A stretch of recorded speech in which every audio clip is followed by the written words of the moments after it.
Job లేక ఇబ్బంది పడుతున్నారా? అయితే మెడికల్ కోడింగ్ మీకు మంచి ఆప్షన్. వెంటనే కాల్ చేసి కోర్సులో జాయిన్ అవ్వండి. నమస్తే, నేను విజయ్. కాశ్మీర్లోని పెహల్గాంలో జరిగినటువంటి ఉగ్ర దాడి తరువాత ఇప్పుడు ఇండియా పాకిస్తాన్ మధ్య యుద్ధ వాతావరణం నెలకొంది. ఇప్పటికే ఇండియా తీసుకుంటున్నటువంటి నిర్ణయాలు కావచ్చు, పాకిస్తాన్ తీసుకుంటున్నటువంటి నిర్ణయాలు కావచ్చు, అసలు రెండు దేశాల మధ్య ఖచ్చితమైనటువంటి భీకర యుద్ధం జరిగితే అసలు ఏ దేశానికి ఆర్మీ పరంగా చూస్తే ఎంత బలం ఉంది? అందరిలోనూ ఇదే క్వశ్చన్ రైజ్ అవుతుంది. అసలు ఒకవేళ ఇండియా పాకిస్తాన్ కానీ డైరెక్ట్గా వార్కి వెళ్తే ఇండియాకు ఉన్నటువంటి బలం ఏంటి, పాకిస్తాన్కు ఉన్నటువంటి బలం ఏంటి? సో దీని గురించి మనం డీటెయిల్డ్గా ఈ వీడియోలో మీకు ఎక్స్ప్లెయిన్ చేసే ప్రయత్నం చేస్తాను. 2024 ప్రకారం చూస్తే, ఆ డేటా ప్రకారం ఒకసారి చూస్తే ఇది యాజ్ ఇట్ ఈస్గా చెప్పలేనటువంటి పరిస్థితి. అంటే ఇంచుమించుగా అప్రాక్సిమేట్ చేసి నేను దీన్ని మీకు అనలైజ్ చేస్తున్నాను.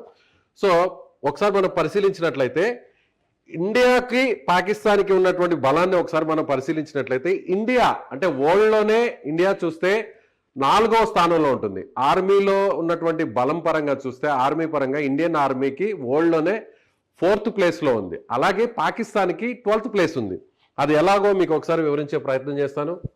మిలిటరీకి సంబంధించి కూడా ఇండియా ర్యాంక్ పరంగా చూస్తే 4th ప్లేస్లో ఉంది ప్రపంచంలోనే. అలాగే పాకిస్తాన్కి 12వ ప్లేస్ ఉంది. సో ఒకవేళ యుద్ధం జరిగితే 12వ స్థానంలో ఉన్నటువంటి పాకిస్తాన్కి 4వ స్థానంలో ఉన్నటువంటి ఇండియాకి యుద్ధం జరగబోతుంది అన్నట్టుగా మీకు సింపుల్గా చెప్పాలంటే.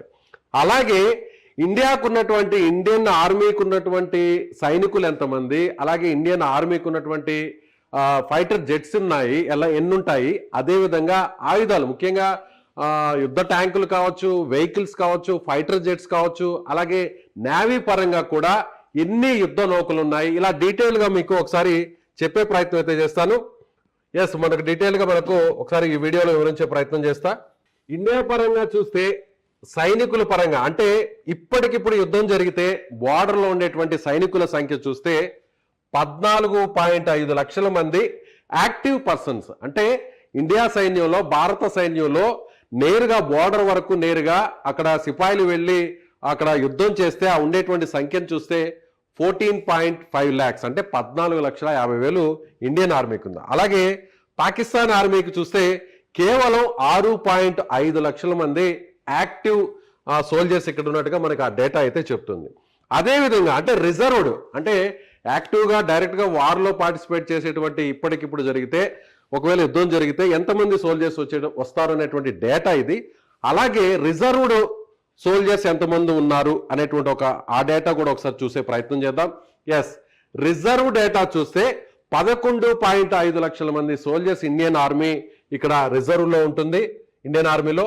అదేవిధంగా పాకిస్తాన్కి చూస్తే కేవలం 5.5 లక్షల మంది మాత్రమే రిజర్వ్లో ఉంటారు. ఇక మిగిలిన డేటా కూడా ఒకసారి మీకు వివరించే ప్రయత్నం అయితే చేస్తాను. యాక్టివ్ పర్సన్స్ మనం చెప్పుకున్నట్టుగా 1.45 మిలియన్, అలాగే పాకిస్తాన్కి కేవలం 0.654 మిలియన్.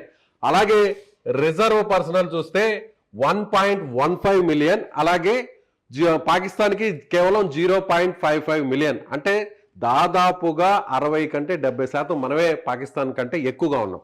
అలాగే పారామిలిటరీ ఫోర్సెస్ చూస్తే 2.5 మిలియన్ ఉన్నారు. అంటే దాదాపుగా 25 లక్షల మంది మనకి పారామిలిటరీ ఫోర్సెస్ ఉంటే పాకిస్తాన్కు కేవలం 2,91,000 మంది మాత్రమే ఉన్నారు. ఇక అన్నిటికంటే కూడా ఏ దేశమైనా కూడా తమ సైన్యానికి సంబంధించినటువంటి సంపదను పెంచుకోవాలన్నా, ఆయుధ సంపదను పెంచుకోవాలన్నా, ఫైటర్ జెట్స్ కావచ్చు, నేవీ కావచ్చు, సబ్మెరీన్స్ కావచ్చు, ఇలా ఏదైనా కూడా ఆర్మీ పరంగా చాలా బలంగా ఉండాలి అంటే ఖచ్చితంగా అందుకు ఆయా దేశాల ప్రభుత్వాలు కేటాయించేటువంటి బడ్జెటే ఇక్కడ చాలా కీలకం అని చెప్పాలి. ఇక్కడ మనకి ప్రతి సంవత్సరం మన డిఫెన్స్ బడ్జెట్ అంటే మన భారతదేశానికి సంబంధించిన బడ్జెట్, రక్షణ శాఖకు కేటాయించేటువంటి బడ్జెట్ చూస్తే $73 బిలియన్ అంటే దాదాపుగా 6,23,000 కోట్ల రూపాయలను మనం మన ఇండియన్ ఆర్మీకి లేదా రక్షణ శాఖకు సంబంధించినటువంటి ఈ బడ్జెట్ని కేటాయిస్తున్నాం. అలాగే పాకిస్తాన్ చూస్తే సంవత్సరానికి కేవలం $11 బిలియన్ మాత్రమే. అంటే ఒక రకంగా చెప్పాలంటే దాదాపుగా 93,000 కోట్ల రూపాయలను మాత్రమే ఇక్కడ కేటాయిస్తున్నారు. అంటే పాకిస్తాన్ కంటే కూడా 62% మనం ఎక్కువగా డిఫెన్స్ బడ్జెట్ని కేటాయిస్తున్నాం. సో ఎంత బడ్జెట్ ని కేటాయిస్తే అంత మనం దానికి సంబంధించినటువంటి ఎక్విప్మెంట్స్ కావచ్చు, వారికి సంబంధించినటువంటి ఇతర ఆయుధ సంపత్తిని అంతా కూడా పెంచుకోవచ్చు. కానీ పాకిస్తాన్ ఆ కోణంగా చూసినా కూడా మనకంటే చాలా బలహీనంగా ఉంది అనేది అర్థమవుతుంది. ఇకపోతే ఎయిర్ క్రాఫ్ట్స్ అంటే ఎయిర్ ఫోర్స్ కు సంబంధించినటువంటి ఇక్కడ చూసిన అంటే ఫ్లైట్స్ అంటే ఫైటర్ జెట్స్ కావచ్చు, ఎయిర్ క్రాఫ్ట్స్ కావచ్చు, ఇవన్నీ కూడా చూసినట్లయితే అంటే ఒక రకంగా చెప్పాలంటే 2200 ఎయిర్ క్రాఫ్ట్స్ మనకున్నాయి. దాదాపుగా ఇండియన్ ఎయిర్ ఫోర్స్ కి 2200 ఎయిర్ క్రాఫ్ట్స్ ఉంటే పాకిస్తాన్కి కేవలం 1400 ఎయిర్ క్రాఫ్ట్స్ మాత్రమే ఉన్నాయి. అన్నిటికంటే కూడా ఫైటర్ జెట్స్ అనేవి ఇప్పుడు ఉన్నటువంటి యుద్ధం జరిగితే చాలా కీలకం. అంటే ఒక ప్రాంతం నుంచి సెకండ్ల వ్యవధిలోనే, నిమిషాల వ్యవధిలోనే 100 కిలోమీటర్లకు వెళ్ళేటువంటి ఫైటర్ జెట్స్ ఏవైతే ఉన్నాయో అవి చూసినట్లయితే అంటే ఇప్పుడు మనం ఒక రకంగా చెప్పాలంటే పుల్వామా అటాక్ తర్వాత మన ఫైటర్ జెట్స్, మన ఇండియన్ ఆర్మీ ఎయిర్ ఫోర్స్ కి సంబంధించినటువంటి ఫైటర్ జెట్స్ నేరుగా పాకిస్తాన్ భూభాగంలోకి వెళ్ళి అక్కడున్నటువంటి ఉగ్రవాద ఏదైతే స్థావరాలు ఉన్నాయో వాటన్నిటిని కూడా స్మాష్ చేసి తిరిగి మళ్ళా సేఫ్గా మన ఇండియాకి తిరిగి వచ్చేసి ఇవన్నీ కూడా కేవలం నిమిషాల వ్యవధిలోనే జరిగింది. ఇదంతా చేసింది ఏంటంటే ఫైటర్ జెట్స్. అక్కడి నుంచి మిసైల్స్ ని ఆ ఫైటర్ జెట్స్ అక్కడ మిసైల్స్ వదులుతాయి. ఆ మిసైల్స్ ఎక్కడైతే టార్గెట్ ఉంటుందో ఆ టార్గెట్ ప్లేస్ లో అవి లొకేట్ అవుతాయి. ఆ తర్వాత అక్కడ స్మాష్ చేస్తుంటాయి. ఇవన్నీ కూడా ఫైటర్ జెట్స్ అనేవి యుద్ధంలో చాలా కీలకంగా మారుతాయి. సో మన ఫైటర్ జెట్స్ చూస్తే 600 ఉన్నాయి. 600లో సుఖై, అలాగే 30 MKI, రఫేల్ ఇవన్నీ కూడా మనం చూడొచ్చు. రీసెంట్ గా మనం చెప్పొచ్చు రఫేల్ గురించి. రఫేల్ అనేటువంటి ఫైటర్ జెట్స్ వరల్డ్ లోనే ఇది ఒక పవర్ఫుల్ ఫైటర్ జెట్స్ గా చెప్తాం. సో రఫేల్ తో పాటుగా సుఖై అలాగే 30 MKI ఈ ఫైటర్ జెట్స్ అన్ని కూడా కలుపుకుంటే 600 వరకు మనకు ఉన్నాయి. అలాగే రీసెంట్ గా కూడా తేజస్ కూడా యాడ్ అయినటువంటి పరిస్థితి. అలాగే పాకిస్తాన్ ఒకసారి మనం చూసినట్లయితే F-16JF ఈ ఫైటర్ జెట్స్ కేవలం 350. అంటే మనకంటే అవి సగం మాత్రమే ఉన్నాయి. 350 ఫైటర్ జెట్స్ పాకిస్తాన్ దగ్గర ఉంటే మన దగ్గర 600 ఫైటర్ జెట్స్ ఉన్నాయి ఇండియా దగ్గర. సో అదేవిధంగా అటాకింగ్ హెలికాప్టర్స్ అంటే ఇది పాత కాలంలో ఏదైనా ఒక ప్రాంతంలో మాత్రమే జరిగినప్పుడు ఆ ప్రాంతంలో హెలికాప్టర్స్ ద్వారా అటాక్ చేస్తుంటారు. అవి చూసినట్లయితే ఈ విషయంలో మాత్రం మనం కొంచెం పాకిస్తాన్కి ఇంచుమించుగా దగ్గరలో ఉన్నాం. అంటే ఈ ఒక్క విషయంలోనే పాకిస్తాన్ మనతో పోటీ పడుతుందని చెప్పాలి. ఫైటర్ హెలికాప్టర్స్ ఇవి చూసినట్లయితే 37 అంటే దాదాపుగా 37 నుంచి 50 వరకు ఉన్నాయంటున్నారు. ఇవి అపాచీ AH-64E. పాకిస్తాన్కి దాదాపుగా 50 నుంచి 55 వరకు ఉన్నట్టుగా తెలుస్తుంది. అంటే ఈ సంఖ్య రీసెంట్ గా పెంచుకున్నట్టుగా కూడా కొంత సమాచారం కూడా అందుతుంది. ఒక ఫైటర్ హెలికాప్టర్స్ విషయంలోనే పాకిస్తాన్ మనతో పోటీ పడుతుంది. అయితే ట్రాన్స్పోర్ట్ ఎయిర్ క్రాఫ్ట్ అంటే ఏదైనా సోల్జర్స్ ని ఒక ప్రాంతం నుంచి ఇంకో ప్రాంతానికి తీసుకువెళ్లాలన్నా లేదంటే వారికి సంబంధించినటువంటి ఆయుధ సామాగ్రిని తీసుకువెళ్లాలన్నా కూడా వాటన్నిటికి కూడా ట్రాన్స్పోర్ట్ ఎయిర్ క్రాఫ్ట్ ని యూజ్ చేస్తూ ఉంటారు. ట్రాన్స్పోర్ట్ ఎయిర్ క్రాఫ్ట్ వచ్చేసి 250 మన ఇండియాకు ఉంటే పాకిస్తాన్ కు కేవలం 200 మాత్రమే ఉన్నాయి. అంటే మనకంటే వాళ్ళకి ఒక 50 తక్కువగా ఉన్నాయి. ఇక ట్యాంక్స్ అంటే మన యుద్ధ ట్యాంకర్లు అని చెప్తుంటాం కదా. ఒక ప్రాంతం నుంచి ఇంకో ప్రాంతానికి నేరుగా వెళ్తుంటాయి, అక్కడి నుంచి ఫిరంగులను పేలుస్తూ ఉంటాయి. ఆ యుద్ధ ట్యాంకర్లకు సంబంధించి చూస్తే మన దగ్గర 4500 యుద్ధ ట్యాంకర్లు ఉంటే పాకిస్తాన్ దగ్గర 3700 యుద్ధ ట్యాంకర్లు ఉన్నాయి.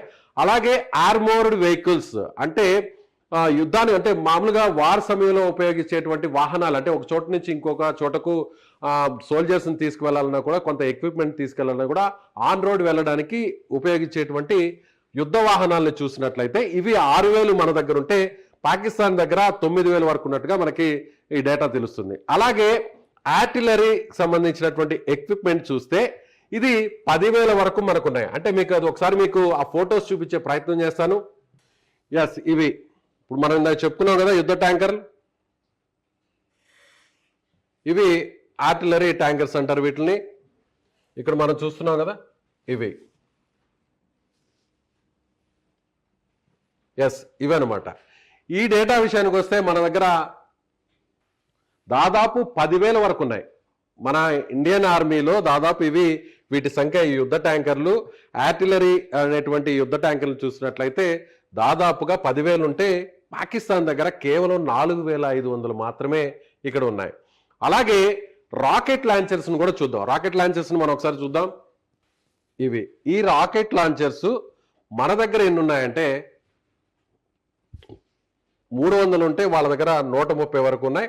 అలాగే నేవల్ అసెట్స్ అంటే నావికా దళానికి సంబంధించినటువంటి ఎయిర్ క్రాఫ్ట్ మనకి ఏదైతే షిప్స్ కావచ్చు, వార్ షిప్స్ కావచ్చు, ఇవన్నీ కూడా చూసినట్లయితే దాదాపుగా మనకి 295 ఉంటే పాకిస్తాన్ దగ్గర కేవలం 100 మాత్రమే ఉన్నాయి. ఇక ఎయిర్ క్రాఫ్ట్ క్యారియర్స్ ఇవి నావికా దళంలో చాలా కీలకంగా పనిచేస్తాయి. ఎందుకంటే ఇప్పుడు మనం ఐఎన్ఎస్ విక్రమాదిత్య కానీ వీటి గురించి మనం ప్రత్యేకంగా చెప్తున్నాం. ఐఎన్ఎస్ ఆదిత్య కానీ అంటే ఒకేసారి ఈ ఫైటర్ జెట్స్ ఏవైతే ఉన్నాయో ఈ ఫైటర్ జెట్స్ అన్నిటినీ కూడా వీటి ద్వారా అంటే ఈ ఎయిర్ క్రాఫ్ట్ క్యారియర్స్ ద్వారా సముద్ర జలాల్లో తీసుకువెళ్తారు. ఇప్పటికే దీనికి సంబంధించినటువంటి సమాచారం కూడా వచ్చింది. ఏంటంటే బెంగళూరులో ఉన్నటువంటి నావీ డాక్ నుంచి ఇప్పటికే ఐఎన్ఎస్ ఆదిత్య అరేబియా సముద్రంలో ఉన్నటువంటి జలాల వైపు వెళ్ళడం జరిగింది. పాకిస్తాన్కు దగ్గరలోనే దీన్ని అక్కడ లొకేట్ చేశారు. అక్కడ ఈ ఎయిర్ క్రాఫ్ట్ ద్వారా ఒకేసారి 40 ఫైటర్ జెట్స్ని ఈ ఎయిర్ క్రాఫ్ట్ క్యారియర్ తీసుకువెళ్తుంది. అంటే మీకు చెప్పాలంటే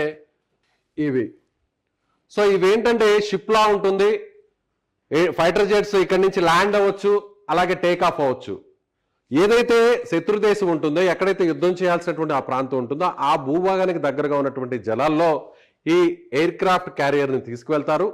అక్కడ నుంచి అంటే భూమికి మధ్య దూరం ఉండి మధ్యలో ఒకవేళ వాటర్ ఉంటే, సముద్ర జలాలు ఉంటే ఆ సముద్ర జలాల్లోనే అక్కడ ఒక రకంగా చెప్పాలంటే బేస్ పాయింట్ చేసుకుంటారు. సముద్ర జలాల్లోనే యుద్ధం టైంలో బేస్ పాయింట్ చేసుకుంటారు.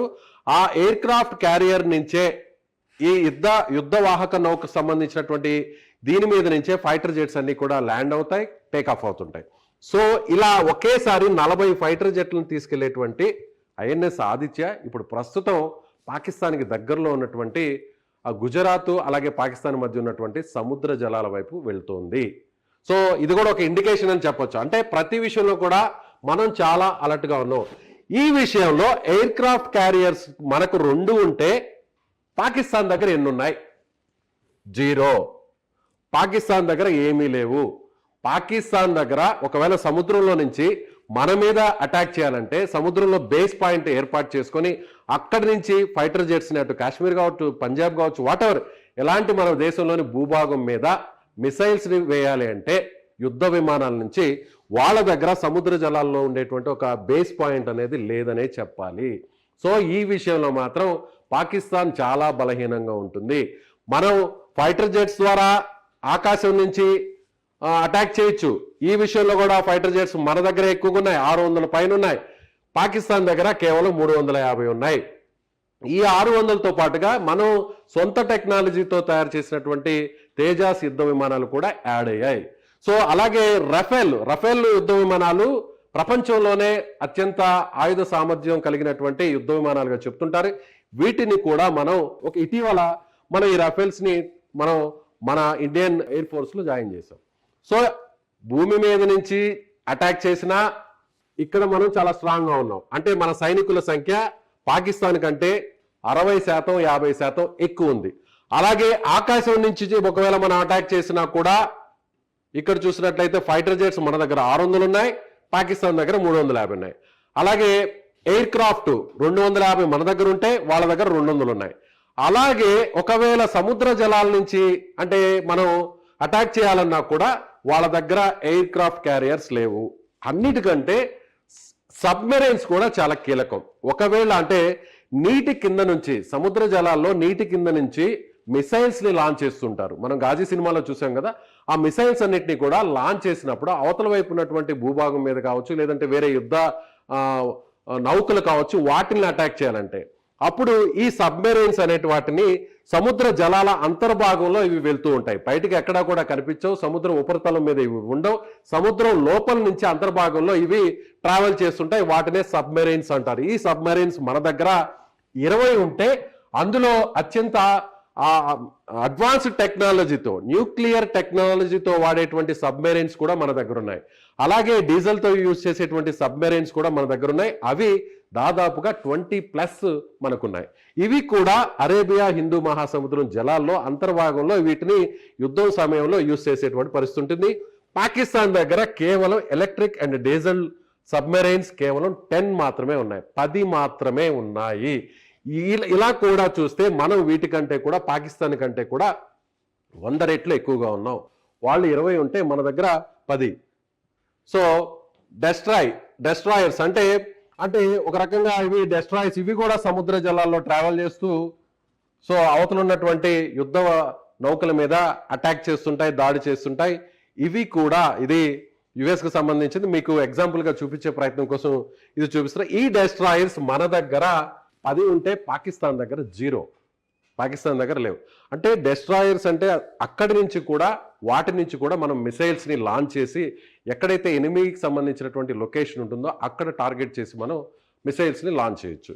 సో ఫ్రిగేట్స్ అనేటువంటి విషయానికి వస్తే ఫ్రిగేట్స్ ఎన్ని ఉన్నాయో ఒకసారి మనం చూస్తాం. మీకు అర్థం అవడం కోసం వాటిని వివరించే ప్రయత్నం చేస్తాను. ఎస్, ఇవి కూడా సముద్ర జలాల్లో వాడేటువంటి ఫ్రిగేట్స్. అంటే ఇది కూడా ఒక రకంగా చెప్పాలంటే యుద్ధ నౌకల్లాగే ఉంటాయి. అంటే ఒక్కొక్క దానికి సపరేట్ టెక్నాలజీ ఉంటుంది. కొన్ని యుద్ధ నౌకలు వాటిలో నుంచి లాంచ్ అయ్యేటువంటి మిసైల్స్ ని తిరిగి భూమి మీదకి వేసేటువంటి మిసైల్స్ ఉంటాయి. అలాగే ఆకాశంలో ఉన్నటువంటి టార్గెట్స్ ని పేల్చేటువంటి మిసైల్స్ ఉండేటువంటి టెక్నాలజీ ఉన్న యుద్ధ నౌకలు ఉంటాయి. ఇలా వాటిని సపరేషన్ చేసినప్పుడు ఈ పరంగా చూసినా కూడా పాకిస్తాన్ కంటే మనం చాలా స్ట్రాంగ్ గా ఉన్నాం. గగనతలంలో మనం అటాక్ చేయాలన్నా కానీ మనమే స్ట్రాంగ్ గా ఉన్నాం. భూభాగం నుంచి అటాక్ చేయాలన్నా కూడా మ్యాన్ పవర్ పరంగా చూసినా కూడా మనమే స్ట్రాంగ్ గా ఉన్నాం. అలాగే సముద్ర జలాల్లో నుంచి అటాక్ చేయాలన్నా కూడా మనమే స్ట్రాంగ్ గా ఉన్నాం. సో ఇండియన్ ఆర్మీ కావచ్చు, ఇండియన్ నేవీ కావచ్చు, ఇండియన్ ఎయిర్ ఫోర్స్ కావచ్చు, ఇలా త్రివిధ దళాలలో పాకిస్తాన్ కంటే కూడా మనం చాలా బలంగా ఉన్నాం. ఒకవేళ పాకిస్తాను మన మీదకి యుద్ధానికి ఒకవేళ తెగబడితే కవ్వింపు చర్యలు అయితే ప్రస్తుతానికి చేస్తుంది. అంటే మేకపోతు గాంభీర్యం అంటారు చూసారా, ఏదైనా కూడా మేమంతా ఎక్కడా భయపడట్లేదు, మేమన్నిటికీ సిద్ధంగా ఉన్నాం. ఇండియాకు ఒకవేళ దాడి చేసినా కూడా తిరిగి మేము అంతకు మించి దాడి చేయడానికి సిద్ధంగా ఉన్నాం, ఇండియా మమ్మల్ని ఏమీ చేయలేదు అనేటువంటి ఒక మేకపోతు గాంభీర్యాన్ని పాకిస్తాన్ ప్రదర్శిస్తుందనే చెప్పాలి. ఒక బలవంతుడు ఒక బలహీనుడి మీద దాడి చేయడం చాలా ఈజీ, కానీ ఒక బలహీనుడు ఒక బలవంతుడి మీద దాడి చేయడం చాలా కష్టం. అది ఎక్కడైనా కూడా ఈ నీతే ఉంటుంది.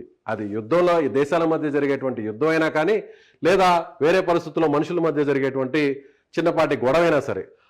అలాగే మరొక విషయాన్ని కూడా ఇక్కడ మీకు మీ దృష్టికి తీసుకురావాలి. ఇప్పుడు మనం వెనకడుగు వేస్తున్నా, లేదా వెనకడుగు కంటే కూడా మనం ఎందుకు ఆలోచిస్తున్నాం, ప్రతి విషయంలో కూడా ఎందుకు మనం పాకిస్తాన్తో యుద్ధం అనగానే అందరూ కూడా కాస్త ఒక విషయంలో ఆలోచించేటువంటి విషయం ఏంటంటే, ఇక్కడ మనం వాళ్ళ దగ్గర చూసినట్లయితే న్యూక్లియర్ వార్ హెడ్స్, అణుబాంబులు వేసేటువంటి పరిస్థితి వస్తే మొత్తం ఆ దేశం అంతా కూడా, ఆ ప్రాంతం అంతా కూడా ఎక్కడైతే అణుబాంబును వేస్తారో అణుబాంబు వేసిన చోట కొన్ని వందల సంవత్సరాలు ఆ ప్రాంతం అంతా కూడా పూర్తిగా నాశనం అయిపోతుంది. అక్కడ మనుషుల జీవనాడి అనేది రాదు, కనీసం అక్కడ మొక్కలు కూడా పెరిగినటువంటి పరిస్థితికి ఉంటుంది. మనం హిరోషిమా నాగసాకి చూసాం.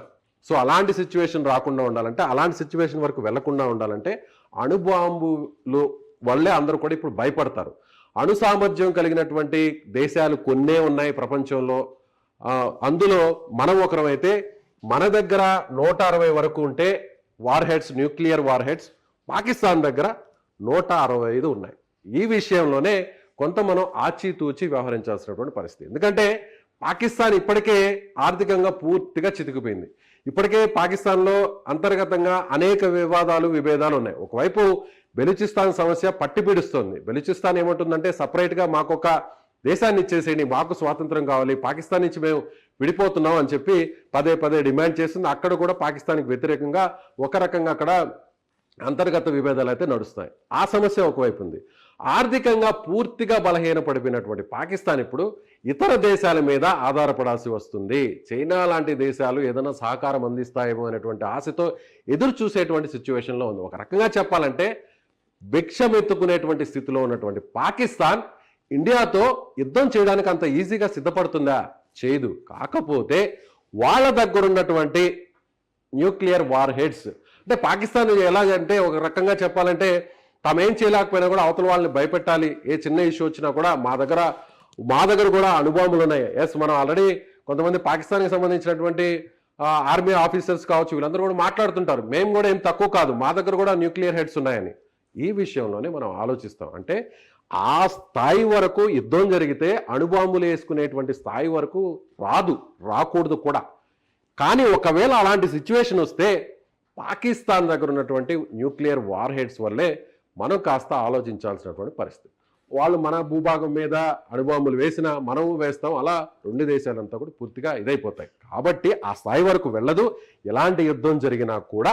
కానీ పాకిస్తాన్ని అందరూ చెప్తుంటాం, ఒక పాకిస్తాన్ కంట్రోల్లో ఉండేటువంటి ప్రభుత్వం కాదు అక్కడ అందరూ కూడా పరిపాలించేది ప్రధానమంత్రులు, లేదంటే అక్కడ ఉన్నటువంటి ప్రజాస్వామ్య వ్యవస్థ కాదు. అక్కడ ఉన్నటువంటి ఆర్మీయే అక్కడ మొత్తం ప్రభుత్వాన్ని అంతా కూడా కంట్రోల్లో పెట్టుకుంటుంది. ఆర్మీ చెప్పినట్టు వినకపోతే వాళ్ళని ప్రభుత్వం నుంచి గద్దె దించేస్తుంది. వాళ్ళకి అనుకూలంగా ఉన్నటువంటి వారిని మాత్రమే పాకిస్తాన్ ఇప్పటి వరకు కూడా ప్రభుత్వంలో ఉంచినటువంటి పరిస్థితి. కాబట్టి ఆర్మీ కంట్రోల్లో ఉంటుంది, కాబట్టి ఆర్మీ ఏదైనా చేయడానికి సిద్ధమవుతుంది అనేటువంటి ఒక పిచ్చి ఆలోచన పాకిస్తాన్కు ఉంటుందేమో అనేటువంటి ఒక సందేహంతోనే ప్రతి విషయంలో కూడా కాస్త మనం ఆలోచించాల్సినటువంటి అవసరం ఉంది. ఒకవేళ అణుయుద్ధం జరిగితే అంతవరకు వెళ్ళదు. అణుయుద్ధమే జరిగితే మూడవ ప్రపంచ యుద్ధం అయితే మళ్ళీ తిరిగి వచ్చేటువంటి పరిస్థితి ఉంటుంది. ఆ స్థాయి వరకు వెళ్ళకూడదనే కోరుకోవాలి. ఇలా చూస్తే మనం టెక్నికల్గా చూసినా, మ్యాన్ పవర్ పరంగా చూసినా, ఇండియన్ ఆర్మీ పరంగా చూసినా, ఎయిర్ ఫోర్స్ పరంగా చూసినా, నేవీ పరంగా చూసినా కూడా ఒకవేళ వార్ జరిగితే పాకిస్తాన్ని మనం చిత్తుగా ఓడించేటువంటి పరిస్థితి అయితే ఉంటుంది. యుద్ధం జరగాలని ఎవరు కూడా కోరుకోరు. కాకపోతే పాకిస్తాన్ని పరోక్షంగా ఇబ్బంది పెట్టేటువంటి ప్రయత్నం అయితే జరుగుతుంది. ఇప్పటికే సింధు జలాలను కూడా నిలిపివేస్తామని పాకిస్తాన్ చెప్పడం, దౌత్యపరంగా ఉన్నటువంటి అన్ని అంశాల్లో కూడా చాలా కఠినంగా వ్యవహరిస్తున్నారు. పాకిస్తానీస్ ఎవరైతే మన ఇండియాలో ఇప్పటి వరకు ఉన్నారో, వేరే వీసాల మీద వచ్చి ఉన్నారో వారందరిని కూడా ఇమ్మీడియట్గా తిరిగి వెళ్ళిపోవాలని ఆదేశించారు.